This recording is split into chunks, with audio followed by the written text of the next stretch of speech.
Bismillahirrahmanirrahim. Assalamualaikum warahmatullahi wabarakatuh. Ini sering terjadi kepada saya. Bagaimana sikap kita terhadap tamu yang ketika masuk waktu sholat masih asik ngobrol, padahal biasanya kita sholat ke masjid, tapi mau ditinggal segan pula, mau diajak pun juga segan, karena dia lebih tua dan lebih berilmu.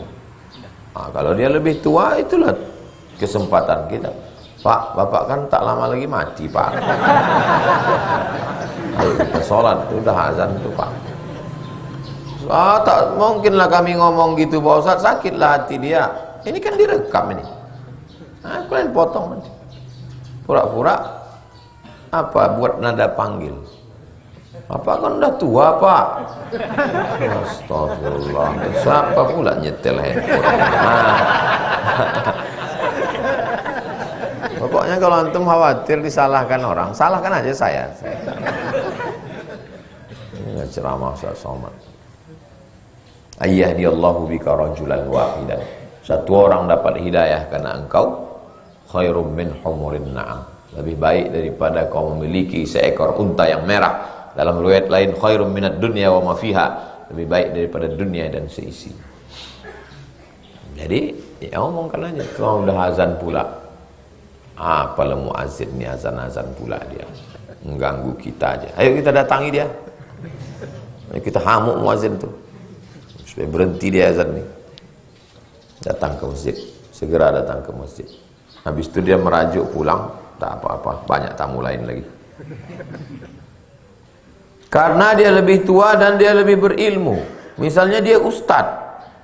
Ustad apa itu? Seharusnya dialah yang mengajak. Mungkin ustaz tua sih mengajak orang, tak pernah dia kena ajak. Nah, itulah kesempatan antum ngajak. Ustaz, sholat berjamaah ya Ustaz. Ustaz kan sering ngajak orang kan Ustaz.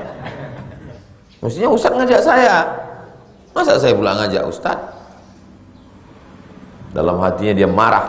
Tapi nanti pas jam 2 malam dia berpikir, betul juga kata. Karena egonya dia mendiamkan antum. Dia tersinggung. Ya tak apa-apa. Tak peduli kita sama orang. Yang penting Allah tak marah sama kita. Ini mewakili kawan Pak Ustaz. Terserahlah mau mewakili siapa. Ketika kami sudah ikut kajian Riyadhus Shalihin sama Ustaz, langsung mengikuti kajian yang lain secara online, lalu kita menyampaikan ulang kajian tersebut di majelis. Bisakah kami mengaku sebagai murid Ustaz Abdul Somad? Atau kami mengatakan Ustaz Abdul Somad itu guru kami? Berapa kali pertemuan baru diakui murid? Apakah mesti 2 SKS, 16 tatap muka, atau yang mendengar online juga? Kalau kita dengarkan online, apakah bisa dianggap ijazah? Kata Syekh Abdul Mun'im bin Abdul Aziz Al-Ghumari pas ditanya dalam majelis sama mendengarkan hadis, ada orang yang mengikuti secara online, apakah dia masuk dalam majelis sama? Kata Syekh, iya. Baru semalam dijawabnya, masuk dalam majelis sama. Bagaimana kalau dia mendengarkannya tidak? Bagaimana kalau dia mendengarkannya tak satu waktu, tapi yang didengarkannya itu yang rekaman? Maka namanya wijadah. Wijadah sama macam menemukan dalam buku. Nah, jadi tidak hanya dalilnya mana? Dalilnya adalah ketika Nabi menyampaikan hadis yang perempuan mendengarnya dari balik dinding, dari balik tirai. Itu juga dianggap mendengar. Jadi orang yang sedang di rumah sekarang macam sedang berada di balik tirai, di balik dinding. Karena kecanggihan teknologi. Saudara kita yang sedang mengikuti online dari Sabang sampai Papua, yang sedang mencari nafkah di Hong Kong, di Taiwan, maka mereka juga masuk dalam kategori mendengarkan kajian kita subuh. Boleh jadi barokah dari mereka, untuk mereka lebih banyak pula dari kita lagi. Karena lebih ikhlas, mana tahu kita. Yang ditengok Allah kan hatinya. Jadi antum bilang ini dari guru kami, dari Ustaz Abdul Somad. Tapi setelah antum bilang antum murid saya, jangan lagi monceng cewek. Saya ini murid Ustaz Somad, besok antum bonceng tengok, oh begitu murid Ustaz. Saya dulu mengajar. Jadi pas pagi itu masuk WA, nomor WA saya kasih ke mahasiswa biar mudah mereka izin. Tak perlu, saya tak mau mempersulit mesti pakai surat. Mohon maaf Ustadz, ban kena paku, tak bisa saya datang hari ini. Ya saya bilang, saya paham cemana ban dia mungkin di jalan tak bisa dia ngejar. Pulang saya siang dari depan UIN keluar kan rumah makan sebelah kiri itu kan. Sebelum sampai lampu merah simpang 4 Panam, pas lewat rumah makan tuh nampak saya lah dia, cewek tuh megang belakang.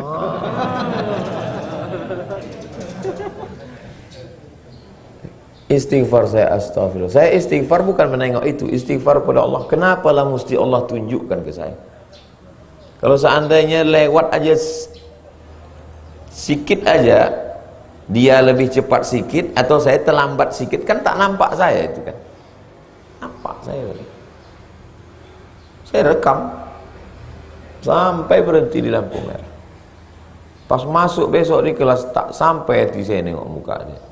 Mau menunjukkan diri, kau nih kan. Dibohonginya saya. Itulah namanya dibohongi bulat-bulat itu loh. Ada mahasiswa begitu. Ingat saya mukanya, namanya tak ingat. Ketika masbuk, apakah harus rukuk sempurna bersama imam baru terhitung rakaatnya? Antum masuk ke dalam masjid, antum takbiratul ihram dulu. Jangan karena mau mengejar imam rukuk, antum langsung rukuk. Allahu Akbar, lupa takbiratul ihram. Allahu Akbar, Allahu Akbar. Dapat antum 1 kali tasbih, udah terhitung rukuk. Karena minimal tumakninah itu 1 tasbih. Allahu Akbar, subhana rabbiyal azimi. Sependek-pendek bacaan tasbih, subhana rabbiyal azimi, subhana rabbiyal azimi. Dapat rukuk. Tapi pas antum masuk dia sami Allah. Yang pula antum batuk biar supaya imam itu lambat. Mentang-mentang antum donatur tunggal di situ. Misal masuk.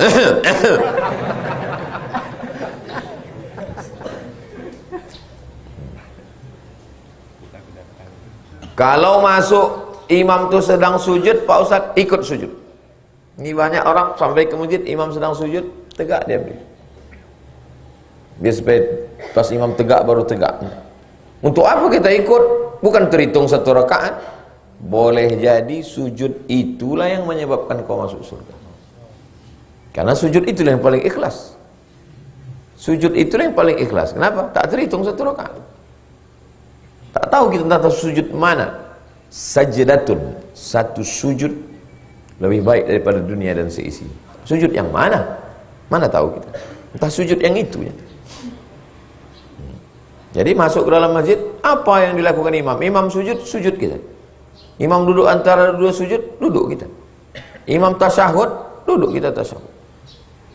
Ini masuk ke dalam masjid, imam tasyahud akhir, tegak-tegak dia nunggu orang yang masbuk juga. Manalah kawan-kawan yang terlambat. Imam tasyahud akhir, takbiratul ihram, duduk antum, ikut sama imam. Kalau tuan membeli lakban, banyak dijual toko dan buku, jazakallah khairan atas jawaban. Semoga dalam lindungan Allah selalu. Kalau tuan membeli lakban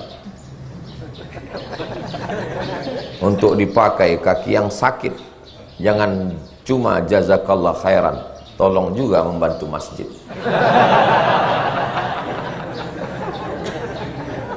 sekedar tradisi berpantun Melayu aja. Bebalas tuh mesti dijawab.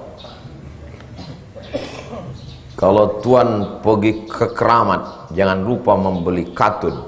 Kalau ustadz memang hebat, tolong ustadz jawab pantun. Menyiram bunga yang sedang layu. Bunga layu tumbuh di atas. Kalau memang kau orang Melayu, jangan berpantun menengok kertas. Sewaktu-waktu saya memberikan kontak perempuan kepada teman saya yang laki-laki. Tidak lama dari itu mereka pun pacaran. Dan saya menyesal sampai sekarang. Karena merasa menjadi jembatan untuk mereka bermaksiat. Bagaimana pandangan Ustadz? Apakah dosa pacaran mereka perbuat saya ikut dapat dosanya? Man dalla ala khairin falahu mithlu ajri fa'ilihi. Siapa yang menunjukkan perbuatan baik, dia dapat macam pahala orang yang melakukannya. Mafhum mukhalafahnya, yang berbedanya dari sini, maka menunjukkan perbuatan jahat juga dapat dosanya. Man sanna fil islami sunnatan hasanatan. Siapa yang mengajarkan tradisi yang baik, falahu ajruha, dia dapat pahalanya. Maka yang menunjukkan sunnatan sayyi'atan, falahu wizruha, dia dapat. Jadi macam mana supaya putus keran dosa jariah ini? Kontak dia balik, bilang sama dia, kau udah nikah perempuan tuh, udah 3 anak kami, katanya. Alhamdulillah. Yang lalu-lalu tuh istighfar lah. Ada kau dulu bawa dia jalan makan bakso, tak terceritakan lagi, kata dia. Mudah-mudahan diampunkan Allah, dosaku pun juga mudah-mudahan diampunkan Allah. Tapi kalau dia belum nikah, suruh dia nikah. Kasih tahu sama perempuan tuh, udah berapa lama kalian pacaran? Udah 5 tahun, sejak aku kasih nomor dulu. Tak nikah-nikah, tidak. Nasib kau macam kue roti, dibuka, dijilat, dicelupin, gak dimakan-makan. Rugi perempuan. Jangan mau kalian pacaran. Saya punya penyakit, mohon maaf, penyakit ambeien. Jadi selalu susah untuk buang air besar. Dan kadang-kadang berdarah. Bagi yang belum kena, banyak makan buah, kates, pisang, minum air. Jangan makan yang kesat-kesat. Yang kesat-kesat, salak, yang pahit-pahit. Makanya kalau kita mencret, makan yang kesat-kesat, yang pahit-pahit. Salak, pucuk jambu kelutuk, yang pahit-pahit. Berhenti dia. Jadi antum mesti seimbang makan buah. Jangan makan yang terlalu pedas-pedas, berlebihan. Pedas itu juga tak bagus bagi saluran pencernaan. Saya ingin umroh bareng Ustaz dan saya sudah daftar. Insyaallah berangkat tanggal 4 Oktober bulan depan. Jadi awal Oktober itu nanti ada 2 kali Rabu saya tak masuk karena sedang umroh. Yang ingin saya tanyakan, bagaimana hukumnya pakai celana dalam yang tidak berjahit untuk antisipasi untuk saya sendiri? Pakai pampers untuk orang dewasa. Pampers itu kain yang memang dicetak. Kalaupun ada jahit-jahitannya, itu masuk dalam kategori ad-darurat tubihul mahzurat. Yang darurat membolehkan yang terlarang. Ad-daruratu tuqaddaru biqadriha. Yang darurat ada kadarnya. Kadarnya kapan? Kadarnya sampai tahallul. Habis itu nanti. Kalau dia mengalami pendarahan dan lain sebagainya, boleh dipakainya lagi. Nah, jadi ada pampers untuk orang dewasa, cari di toko-toko. Apakah kegantengan seorang laki-laki bisa menjadi fitnah bagi wanita? Sekarang bukan cuma bagi wanita, bagi laki-laki juga. Karena selera orang udah berubah sekarang. Makanya antum balik dari sini beli kemiri dibakar untuk menumbuhkan kumis dan janggut. Karena kalau antum tak berkumis, tak berjanggut, nanti banyak orang berselera menengok antum. Sebagaimana fitnah seorang wanita bagi laki-laki. Wa qala niswatum fil madinati imra'atul azizi turawidu fataha. Surat Yusuf. Wa qala niswatun fil madinati, perempuan-perempuan di kota.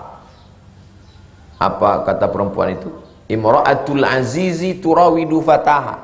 Zulaikha sudah jatuh cinta kepada anak muda yang tinggal di rumahnya, Yusuf. Jadi rupanya dari dulu grup WA mak-mak ini memang udah Zulaikha tak mau jadi korban sendiri. Kalian pikir enak jadi aku ini, kata Zulaikha. Diundangnya perempuan-perempuan itu. Kalian yang selalu menggosipi aku, besok datang kalian ke rumah biar ku jumpa kalian Yusuf. Habis itu dikasihnya satu orang pisau sama buah. Setelah itu suruhnya Yusuf keluar. Pas Yusuf keluar, qata'na aydiyahunna. Kalau qata'a memotong. Dalam ayat itu bukan qata'a, qata'na, memotong-motong.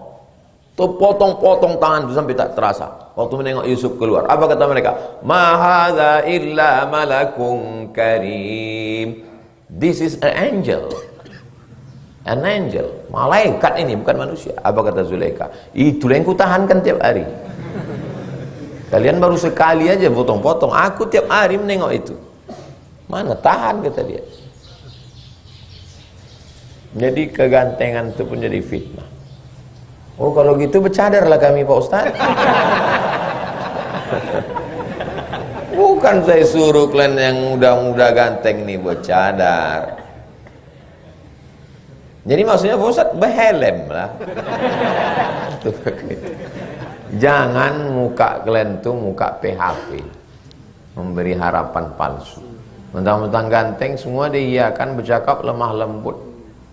Akhirnya semua kelas tuh merasa antum, dianggapnya antum. Bukan semua kelas, semua fakultas. Dari mulai fakultas ekonomi sampai dakwah, sampai pertanian, perikanan, sampai bukan pula semua fakultas, semua dari mulai kampus UIN, kampus UIR, UNRI. Antum biasa-biasa aja. Kalau ngomong sama orang, sama kawan, sama siswi biasa aja. Jadi kita rapat panitia nanti sore, ya rapat. Jangan lemah lembut. Kita rapat ya. Nah, jadi disangkanya orang, banyak orang kecewa. Masalah antum sudah sesuai dengan syariat Islam, lalu ada orang yang berbuat salah, itu bukan salah kita lagi. Sama macam antum buka rumah makan jual nasi. Datang orang membeli nasi, antum dimakannya, bertenaga dia. Setelah bertenaga merampok dia. Lalu pas di akhirat ditanya perampok, kenapa kau merampok? Karena aku bertenaga. Kenapa kau bertenaga? Karena aku dimakan ketupek gulai paku dari warungnya tadi. Tidak, antum dapat dosa gara-gara itu. Karena itu bukan urusan antum. Antum menjual yang halal. Memang wajah itu ciptaan Allah. Tidak mesti setelah ini antum beli air raksa siramkan ke muka. Daripada ini jadi fitnah, ku hancurkan aja. Penting antum sesuai dengan syariat Islam, tidak menjual harga diri, tidak memberikan harapan-harapan, tidak kecicilan, tak ramah tak tentu arah. Maka insya Allah kegantengan itu jadi nikmat. Kalau antum ganteng, antum sholat, antum sopan, antum baik, itu jadi dakwah juga. Apa kata kawan-kawan antum yang lain? Tengok sih itu, udah ganteng, kaya, sholat lagi. Kau udah hitam, tak sembahyang, belum masuk neraka udah hitam. Nah, jadi kalau antum ganteng, antum jadi iklan untuk Islam ini. Banyak kawan-kawan saya yang ganteng-ganteng itu jadi iklan untuk Islam.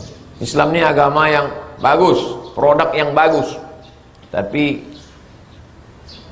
bintang iklannya kurang bagus sehingga produknya menjadi tidak menarik. Mudah-mudahan Allah menjaga anak-anak muda kita, insyaallah. Orang-orang tuanya pun dijaga juga. Bukan berarti anak muda ini didoakan orang tuanya udah selamat. Saya pernah ceramah di satu tempat di Riau ini, tak usahlah sebut namanya. Ustadz, tolong Ustadz ceramahkan nanti, kata Pak tokoh masyarakat, tentang kejahatan orang tua. Lain ini permintaannya. Apa maksud Bapak kejahatan orang tua? Orang tua di kampung ini Pak Ustadz, asal habis menakik gotah sama manen sawit, pergi orang tua ke kota, habis itu orang tua masuk ke diskotik. Tak pernah Bapak tanya? Pernah saya tanya. Kenapa kalian ke diskotik habis manen sawit sama panen gotah? Kami muda dulu susah. Waktu muda dulu susah, tak ada duit. Sekarang sudah tua inilah ada duit. Inilah kesempatan kami menikmati hidup. Mau nikah lagi takut sama bini. Terpaksalah kami begini. Saya gas lah di situ, saya ceramah. Jadi rupanya ada kejahatan orang tua. Ya. Bagi diskotik, menengok diskotik cewek-cewek cantik itu meniti air liu. Balik ke rumah menengok bini meniti air mata. Itulah pentingnya ibu-ibu juga memakai skincare. Bukan untuk laki orang, untuk laki ibu. Ibu berbedak, ibu berlipstik, ibu mengecat rambut warna pink. Tapi untuk bapak tuh bukan untuk orang. Ini banyak sekarang perempuan bersolek untuk laki orang. Berbedak dia, berlipstik untuk laki orang. Kalau pas di rumah 3 gendangnya. Kalau tak mak lampir, sundil bolong, nyiblorong. Karena bapak-bapak ini juga motor itu memang tidak baru, tapi sering diservis, didempul, catnya diperbaiki. Senyum. Mudah-mudahan Allah selalu memberikan yang baik-baik untuk kita, insyaallah. Ala